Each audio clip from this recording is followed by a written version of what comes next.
আকাশবাণী কলকাতা। স্থানীয় সংবাদ পড়ছি সংযুক্তা সিংহ। উচ্ছৃঙ্খল আচরণের অভিযোগে তৃণমূল কংগ্রেস সাংসদ ডেরেক ওব্রায়ানকে সংসদের শীতকালীন অধিবেশনের বাদবাকি সময়ের জন্য রাজ্যসভা থেকে সাসপেন্ড করা হয়েছে। সংসদ ভবনের নিরাপত্তা ইস্যুতে হৈ হট্টগোলের জেরে আজ বেলা 12টা পর্যন্ত সভা মুলতবি হয়ে যাওয়ার পর অধিবেশন আবার শুরু হলে চেয়ারম্যান জগদীপ ধনখড় ডেরেকের নাম করে চেয়ারম্যানের নির্দেশ অমান্য করার এবং আচরণে গুরুতর বিচ্যুতির অভিযোগ করেন। এরপর সভার নেতা পীযূষ গোয়েল তৃণমূল কংগ্রেস সাংসদকে সাসপেন্ড করার প্রস্তাব আনলে ধ্বনি ভোটে তা গৃহীত হয়। চিৎকার চেঁচামেচি চলতে থাকায় দুপুর 2টো পর্যন্ত সভা মুলতবি করে দেন চেয়ারম্যান। লোকসভাতেও সংসদ ভবনের নিরাপত্তা ইস্যুতে হৈ হট্টগোলের দরুন দুপুর 2টো পর্যন্ত অধিবেশন মুলতবি হয়ে গেছে।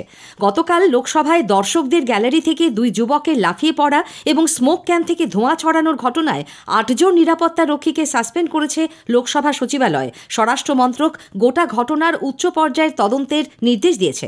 এদিকে সংসদের ভেতরে এবং বাইরে গতকাল বিক্ষোভ দেখানোর ও স্মোক ক্যান ব্যবহার করার ঘটনায় কলকাতার যোগ মিলেছে। এই শহরের বাসিন্দা ললিত ঝা নামে এক ব্যক্তির খোঁজ চালাচ্ছে পুলিশ।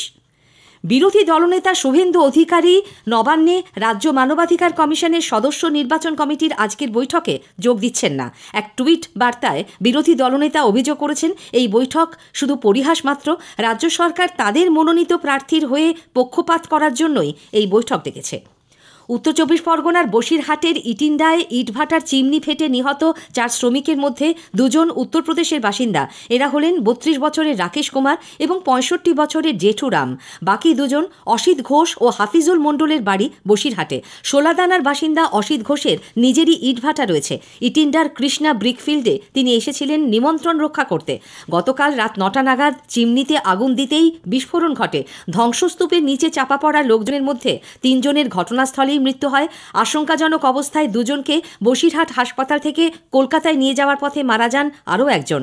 জানা গেছে, দীর্ঘদিন ইটভাটাটি বন্ধ ছিল। প্রয়োজনীয় সংস্কার না করেই গতকাল ভাটায় আগুন দেওয়ায় এই দুর্ঘটনা বলে পুলিশের প্রাথমিক অনুমান। বর্ধমান স্টেশনের প্ল্যাটফর্মের ওপর 133 বছরের পুরনো বিশালাকার জলের ট্যাঙ্ক ভেঙে পড়ার ঘটনায় নিহত মাফিজা খাতুনের স্বামী আব্দুল মফিজ শেখ রেলের বিরুদ্ধে জিআরপি থানায় এফআইআর দায়ের করেছেন।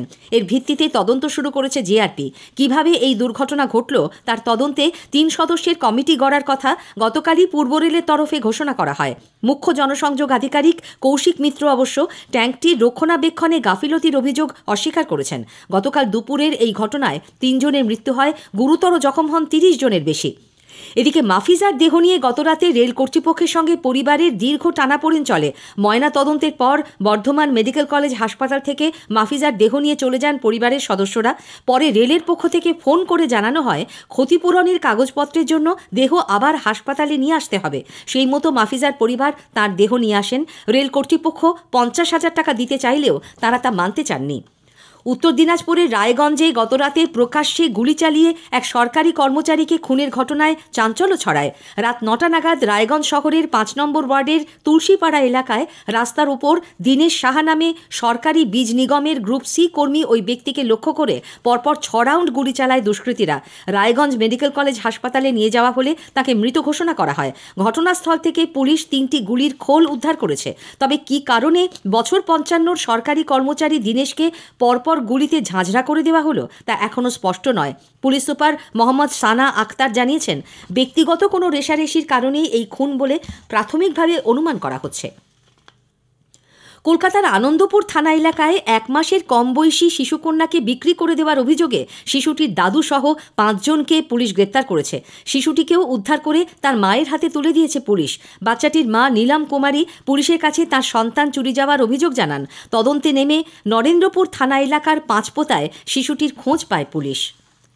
দক্ষিণ কলকাতায় 123 নম্বর ওয়ার্ড এলাকার অন্তর্গত জেমস লং সরণিতে গতকাল একটি বুস্টার পাম্পিং স্টেশনের সূচনা হয়েছে।